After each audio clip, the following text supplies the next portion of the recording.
نستعينه ونستغفره ونؤمن به ونتوكل عليه ونعوذ بالله من شرور أنفسنا ومن سيئات أعمالنا من يهده الله فلا مضل له ومن يضلله فلا هادي له ونشهد أن لا إله إلا الله وحده لا شريك له ولا نظير له ولا وزير له ولا مشير له ولا معين له ولا زد له ولا ند له ولا مثل له ولا مثال له ونشهد أن سيدنا ومولانا محمدا عبده ورسوله وصل على سيد الرسل وخاتم الأنبياء المبعوث إلى خلق كافة للناس بشيرا ونذيرا وداعيا إلى الله بإذنه وسراجا منيرا قد قال الله تبارك وتعالى في كلامه المجيد والفرقانه الحميد أعوذ بالله من الشيطان الرجيم بسم الله الرحمن الرحيم كنتم خير أمة أخرجت للناس تأمرون بالمعروف وتنهون عن المنكر وتؤمنون بالله صدق الله العظيم وصدق رسوله النبي الكريم الأمين ونحن على ذلك لمن الشاهدين والشاكرين والحمد لله رب العالمين سبحانك لا علم لنا إلا ما علمتنا إنك أنت العليم الحكيم رب اشرح لي صدري ويسر لي أمري واحلل عقدة من لساني يفقهوا قولي اللهم صل على محمد وعلى آل محمد كما صليت على إبراهيم وعلى آل إبراهيم إنك حميد مجيد اللهم بارك على محمد وعلى آل محمد كما باركت على إبراهيم وعلى آل إبراهيم إنك حميد مجيد يا رب صل وسلم دائما أبدا على حبيبك على رسولك خير الخلق كلهم. اللہ تبارک و تعالی نے انسان کو نور ایمان عطا فرمایا ہے. یہ بہت بڑی نعمت ہے. اس کے ساتھ ساتھ اللہ تعالیٰ نے عقل اور شعور بھی انسان کو دیا، یعنی روحانی نعمتیں بھی ہیں اور مادی نعمتیں بھی عطا فرمائی ہیں. نور ایمان کے ساتھ عقل و شعور اور سمجھ یہ بھی بہت بڑی نعمت ہے. معاشرے میں مختلف حالات، مختلف واقعات، مختلف افراد، مختلف جماعتیں، گروہ اور مختلف ذہنوں کے انسان موجود ہیں.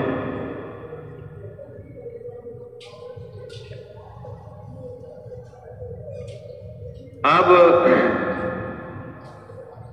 ہر ایک علاقہ اور یا جماعت یا افراد، ان کے ذہن ایک جیسے نہیں ہوتے.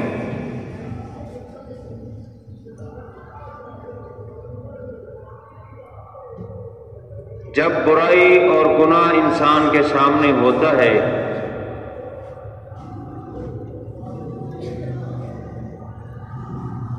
تو وہ سوچتا ہے کہ میں کیا کروں،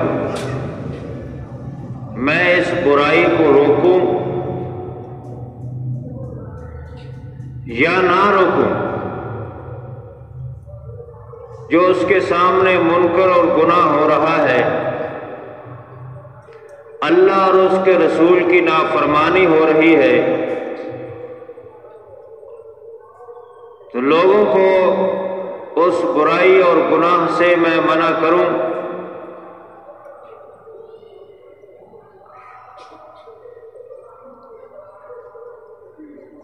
ایسے حالات میں اگر منع کرتا ہوں تو خدشہ ہے کہ حالات خراب ہوں،